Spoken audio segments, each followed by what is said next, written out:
តារាចម្រៀងដ៏ល្បីជួបជាមួយនឹងអ្នកនាងយុទ្ធរដ្ឋា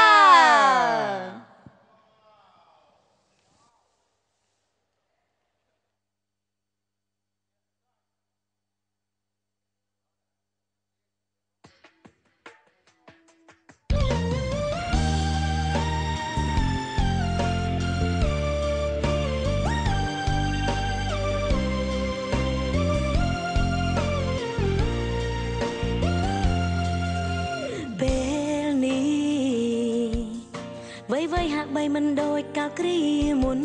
មើលទៅគេដូចធុញខ្ញុំហើយច្បាស់ហើយគឺគេអង្ចិត្តខ្វែងគំនិតជ្រុកគ្នារាល់ថ្ងៃហើយនិយាយសំបែកជាច្រើនសារហើយតែខ្ញុំនៅឡើយមិនទាន់អស់ចិត្តស្រឡាញ់ព្យាយាមយ៉ាងណាក៏មិនប្រសើរឡើយដឹងរួចទៅហើយថាត្រូវខូចចិត្តប៉ុណ្ណាទួងប្រឹងញញឹមក៏មានអារម្មណ៍ថាក្លែងក្លាយដល់ពេលនេះហើយមិនដឹងសម្រេចចិត្តយ៉ាងណាព្រោះរឿងរ៉ាវស្នេហាសែនច្របូកច្របល់ឬក៏អង្វរព្រមលិខិតឲ្យជួយមែនទេគួរបណ្ដោយឲ្យគេទៅឬខាត់ឲ្យគេនៅបើផ្លូវដែលត្រូវទៅជួបតែបញ្ហាពេលនេះយល់ថាពីបាងនឹងដងស្រ័យមិនដឹងថាគួរជ្រើសរើសមួយណាឡើយសម្រេចចិត្តពិតជាពីបាងដល់ហើយចុងក្រោយច្បាស់ហើយគឺខ្ញុំនៅមិនយល់អារម្មណ៍ខ្លួនឯង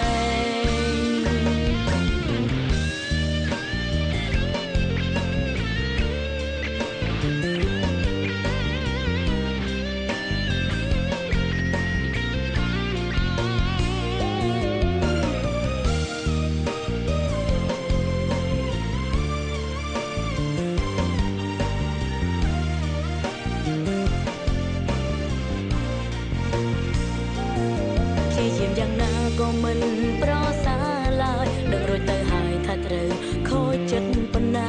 ទួងប្រឹងញញឹមក៏មានអារម្មណ៍ថាក្លែងក្លាយដល់ពេលនេះហើយមិនដឹងសម្រេចចិត្តយ៉ាងណាព្រោះរឿងរ៉ាវស្នេហាសែនច្របូកច្របល់ឬក៏អង្វរព្រមលិខិតឲ្យជួយមែនទេគួរបណ្ដោយឲ្យគេទៅឬខាត់ឲ្យគេនៅបើផ្លូវដែលត្រូវទៅជួបតែបញ្ហាពេលនេះយល់ថាពីបាងនឹងដងស្រ័យមិនដឹងថាគួរជ្រើសរើសមួយណាឡើយសម្រេចចិត្តពិតជាពីបាងដល់ហើយ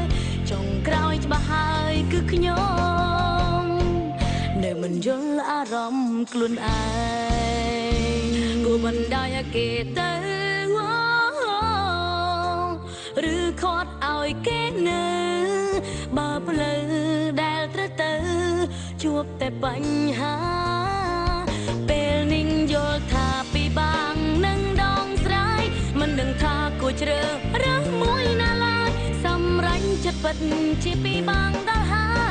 យចុងក្រោយច្បាស់ហើយគឺខ្ញុំ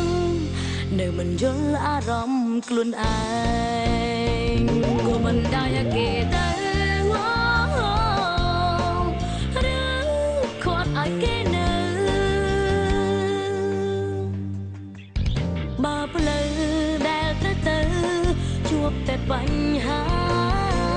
ពេលនេះយល់ថាពីបាងនឹងដងស្រ័យមិនដឹងថាគួរជ្រើសរើសមួយណាឡើយសម្រេចចិត្តពិតជាពីបាងដល់ហើយចុងក្រោយច្បាស់ហើយគឺខ្ញុំនៅមិនយល់អារម្មណ៍ខ្លួនឯង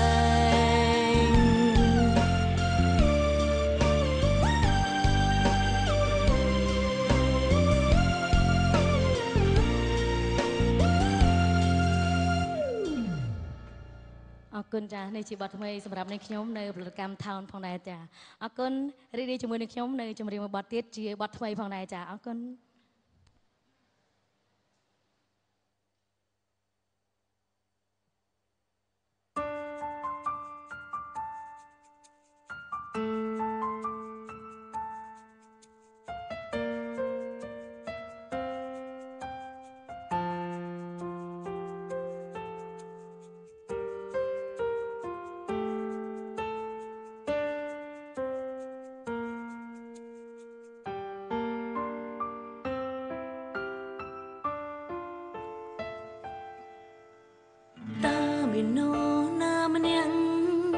ង់រស់ជាមួយភាពឯកាលើលោកាគ្មានអ្នកណាចង់លំទេមនុស្សគ្រប់គ្នាតែងចង់បានស្នេហ៍ដែលអាចក្បែរថែមួយជីវិតតែការពិតពេលខ្លាំងของការស្រមៃ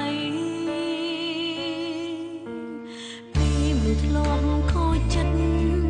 ក៏ខ្លាចជាមិនគ្មានបេះដូងជឿច្រើនដងលែងបងជប់ស្នេហាថ្មីអស់ជំនឿលែងជឿនិស័យចង់ធ្វើអ្វីដើម្បីខ្លួនឯងលែងបើកចិត្តតទួលអ្នកណាទៀតហើយជាតិនេះខ្ញុំចង់នៅនាងឯ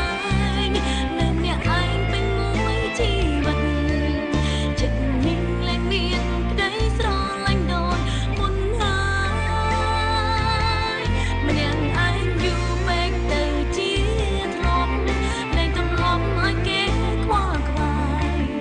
តែយំច្រើនហើយអាចមើលថែខ្លួនឯងបាន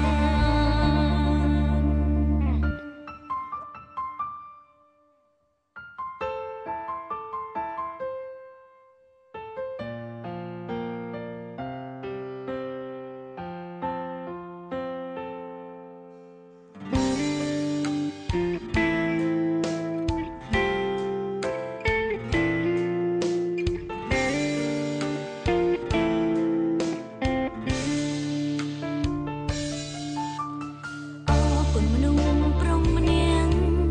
ដែលដាក់ខ្លួនមកស្រឡាញ់ខ្ញុំតែក៏ចង់សុំទងដែលមិនអាចស្នេហ៍ធ្លាប់សាកល្បងបាក់ចិត្តណាស់ដែរក៏ប៉ុន្តែមិនអាចធ្វើបានព្រមគ្រប់យ៉ាងខ្ញុំលែងជាខ្ញុំទៀតហើយ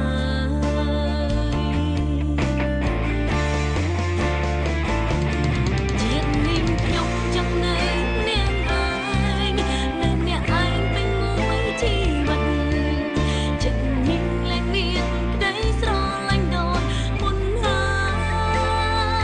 យម្នាក់ឯងយូរពេកទៅជាធ្លាប់លែងទម្លាប់ឲ្យគេខ្វល់ខ្វាយតែយំច្រើនហើយអាចមើលថែខ្លួនឯងបាន ជាតិនេះខ្ញុំចង់នៅនាងឯងនៅអ្នកឯងពេញមួយជីវិតចិត្តនេះលែងមានក្តីស្រឡាញ់ដូចមុនហើ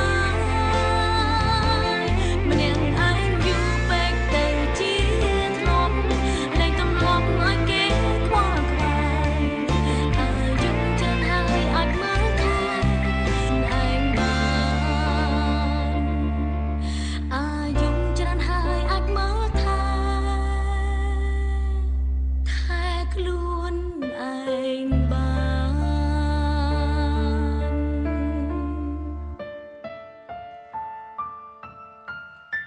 អរគុណចាអរគុណនេះជាចម្រៀងថ្មីសម្រាប់នាងខ្ញុំនៅប្រកម្មថោនចាអរគុណរីករាយជាមួយនឹងខ្ញុំនៅចម្រៀងមួយបទទៀតជាចង្វាក់ញាក់ម្ដងចាអរគុណ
ตกចិត្តមិនបានបទចម្រៀងដល់ល្បីថ្ងៃនេះបានលើកយកបទចម្រៀងយូរឆ្នាំហើយតែបងប្អូនរបស់យើងគឺពេញចិត្តបទនេះហើយនិយាយជំនាន់នោះគឺរួមគ្រប់គ្នាតែម្ដងជំនាន់នេះបទគេរំចឹងហីឥឡូវខ្ញុំជូននៅនេះគឺត្រូវថាមួយចាំការថត MV បទហ្នឹងឯងចាកាលនោះថតដោយ Spark អូមកឆៃហ្វេនកាត់មុខហ្មងខ្ញុំចាំទៀតខ្ញុំចាំពួកជំនាន់នោះខ្ញុំគ្រប់គ្រងគាត់ហើយខ្ញុំគ្រប់គ្រងហើយថាយ៉ាងហ្នឹងទៅរំណែសួយសួរម៉ែជំនាន់នេះខ្ញុំគ្រប់គ្រងគាត់តែលើយកគាត់អត់ទេខ្ញុំនៅតែគ្រប់គ្រងមកដល់រងថ្ងៃហ្នឹងហើយជំនាន់នោះខ្ញុំទិញតែ disk copy ឯងរបស់គាត់អូមកឆៃសារភាពឯងហ្នឹងមិនក៏មិនទិញរបស់គេអាស៊ីនទៅខ្ញុំនៅខេត្តឆ្ងាយចង់ងាប់មាន design មានណាមកតមកពេញខ្ញុំអ្នកខេត្តចាអត់អីសំខាន់គឺគាត់គ្រប់គ្រងបងចាព្រោះឥឡូវគេបើអត់គ្រប់គ្រងខ្ញុំមិនចាំថាបទហ្នឹងរំលើឆាកនៅ Spark អញ្ចឹងបងកាត់វិញថា fan Jensen អញ្ចឹង fan Jensen អូឥឡូវខ្ញុំសួរនៅនេះគាត់ត្រូវថាមួយមានចំណាំក្មេងស្រីម្នាក់ដែលរំក្រុមឆាពេលហ្នឹងនៅនេះគាត់បងជ្រើឆាកអញ្ចឹងមានក្មេងស្រីម្នាក់ហ្នឹងរឿងស្គមជើងដូចចកអញ្ចឹងហើយរំនៅក្រុមឆាកនេះដែរបងឲ្យគាត់ចាំយកឆ្នាំចង់ឲ្យកលេចមើលមុខពីរនាក់នេះមានប្រហាប់ហែអត់ទេបងផៃខ្ញុំកាអត់តន់គាត់ទេមកទៅព្រោះពេលហ្នឹងខ្ញុំមិនដល់អីទេចានេះមួយនេះអត់ទេលោកវិឆ័យគាត់ចង់និយាយសម្ដៅមកខ្ញុំព្រោះថាបទហ្នឹងគឺខ្ញុំបានថតមែនថតនៅ Spark ជុំជាមួយនឹងតារាពិសេសគឺកាលនោះគឺជុំជាមួយនឹង Freshy Girl Freshy Boy ជំនាន់នោះគឺអូសបាយមែនណាបងសបាយមែនកាលនោះគាត់ទៅរំបាទគាត់រំខ្ញុំក៏ត្រូវបានចូលដែរហេតុអីក៏មិនទៅតែកាលនោះខ្ញុំរៀបឆាកបានដែរបងឲ្យបងគាត់និយាយខ្លះទេអូខេអរគុណណាស់ដោយសារតែអត់ដែលបានជួប idol ត្រូវបានជួបគាត់ហើយនឹករលឹកអញ្ចឹងចង់ឲ្យមានពេចអ្វីសម្រាប់បងប្អូនដែលតែងតែគ្រប់គ្រងនឹងយុទ្ធរដ្ឋាបាទសូមជឿសម្រាប់វត្តមានខ្ញុំនៅទីនេះគឺវាច្រើនដល់ដែរប៉ុន្តែបែកគ្នារឿងយូរដែរចាអញ្ចឹងនេះខ្ញុំពំនាំតាបទថ្មីសម្រាប់នាងខ្ញុំដូចជាពីរបទមិញហ្នឹងបទជាបទស្លូចាខាងហ្មងដែលនាងខ្ញុំទើបតែចេញអាល់ប៊ុមជាមួយនឹងកញ្ញាមីសុខសុភាចានៅក្នុងអាល់ប៊ុមមិត្តអាឡែកស៊ីចាហើយនិយាយទៅរីករាយដែរដែលបានពួកគាត់ថាចង់និយាយថាគាត់នៅតែគ្រប់គ្រងចាជានៅចង់ឮសំឡេងនាងខ្ញុំជាមួយនឹងកញ្ញាមីសុខភានៅក្នុងអាល់ប៊ុមតែមួយចាអញ្ចឹងគាត់ខាងផលិតកម្មគាត់ចេញឲ្យដើម្បីតម្រូវតាមចាចុះប្រកាសជាមានការគ្រប់គ្រងខ្លាំងពីមិត្តយុវវ័យតែម្ដងចាហើយមួយទៀតអរគុណដល់ស្ថានីយ៍ទូរទស្សន៍ចាបើយន់ដែលតែងតែផ្ដល់កិត្តិយសសម្រាប់នាងខ្ញុំជារៀងរាល់កម្មវិធីចាអរគុណហើយអរគុណដល់ធីកទាំង3បងអត់ដល់ភីកានីចាអូយភ្លេចអូយអញ្ចឹងអរគុណអរគុណ fan វិញព្រោះស្ដាប់ជាបងឆៃមានខ្សែធំចឹងមែនចាបាញ់ខ្សែធំឲ្យគាត់ខ្លាំងណាស់ជុំមើលតាមៀតឲ្យគីឡូចាអរគុណដល់ក្រុមភ្លេងផងចាហើយអរគុណដល់ទនិកជនដែលមានដោយគាត់បានទស្សនានៅទីនេះផ្ទាល់និងនៅតាមគេឋានសូមជូនពរឲ្យពួកគាត់ជាពិសេស